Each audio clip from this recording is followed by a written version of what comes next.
வணக்கம் மக்களே, welcome to the metro show. இன்னைக்கு ஷோவில் நம்ம பார்க்க போகிறது ஃபயர் அப்படின்ற தமிழ் மூவியோட ரிவ்யூ.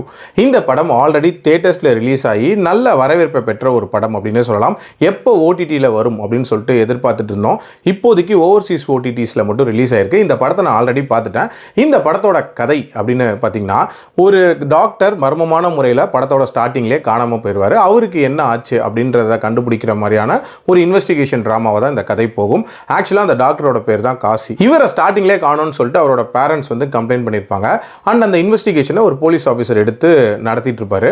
அப்போ காசிக்கு நெருக்கமான, அதுவும் குறிப்பாக நெருக்கமாக இருக்கக்கூடிய பெண்களை மட்டும் ஃபஸ்ட்டு விசாரிக்க ஆரம்பிக்கிறாங்க.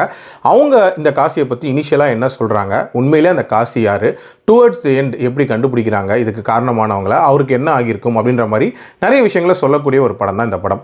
எனக்கு இந்த படத்தில் பிடிச்ச விஷயம் அப்படின்னு பார்த்தீங்கன்னா, இந்த படம் தொடங்கின விதம், ஒரு மேன் மிஸ்ஸிங் கேஸ், அதுக்கான இன்வெஸ்டிகேஷன் அப்படின்ற மாதிரி பரபரப்பாக தொடங்குது.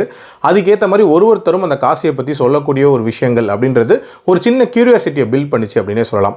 பட் இந்த படத்தோட ட்ரெய்லர் ஆர் போஸ்டர்ஸ்லாம் நீங்கள் பார்த்துருந்தீங்க அப்படின்னாலே காசி எப்பேற்பட்டவர் அப்படின்றத நம்ம ரொம்ப ஈஸியாகவே கெஸ் பண்ணலாம். ஸோ இது மாதிரி ஏதோ ஒரு விஷயம் தான் செகண்ட் ஹாஃப்ல வரப்போகுது அப்படின்ற ஒரு எக்ஸ்பெக்டேஷனோட தான் பார்த்துட்டு இருந்தோம். ஆல்சோ இந்த படத்தோட கிளைமேக்ஸில் வந்து பெண் பிள்ளைகளின் பாதுகாப்பு அப்படின்ற மாதிரியான ஒரு மெசேஜ் சொல்லி அது ரிலேட்டடான படம் அப்படின்ற மாதிரி முடிச்சிருப்பாங்க. பட் இந்த படத்தை இவங்க ப்ரொமோட் பண்ண விதம் எப்படி இருந்துச்சு அப்படின்னு பார்த்தீங்கன்னா, முழுக்க கிளாமர் அப்படின்ற ஒரு விஷயத்தை பிரதானமாக வச்சு தான் ப்ரொமோட் பண்ணியிருக்காங்க. இன்ஃபேக்ட் அதுக்காக இந்த படத்தை பார்த்த ஆடியன்ஸ் தான் அதிகம் அப்படின்னே சொல்லலாம். என்னை பொறுத்த வரைக்கும் பார்த்தீங்கன்னா, நீங்கள் இதுதான் காட்ட போகிறீங்க அப்படின்னா அதில் தப்பே கிடையாது, அதை ப்ரொமோட் பண்ணிட்டு போங்க. பட் டுவர்ட்ஸ் தி எண்ட் எதுக்கு பேருக்கு ஒரு மெசேஜ் அப்படின்ற மாதிரியான ஒரு ஃபீல் தான் இருந்துச்சு. ஆல்சோ இதில் அந்த பெண்களுக்கு நடக்கக்கூடிய விஷயங்கள்லாம் இருக்குல்ல, அதெல்லாம் பெரிய லெவலில் ஒரு இம்பாக்ட் அப்படின்றதெல்லாம் கிரியேட் பண்ணவே இல்லை. ஆல்சோ இதில் ப்ரொடக்ஷன் வேல்யூஸ் அப்படின்றதுமே கண்டிப்பாக பெட்டராக இருந்திருக்கலாம் அண்ட் இன்னுமே சுவாரஸ்யமாக இருந்திருக்கலாம். பட் ஓவரால் என்ன பொறுத்த வரைக்கும் கண்டிப்பாக ஒன்ஸ் ட்ரை பண்ணி பார்க்கலாம். என்னோட ரேட்டிங் இந்த படத்துக்கு 2.6 out of 5.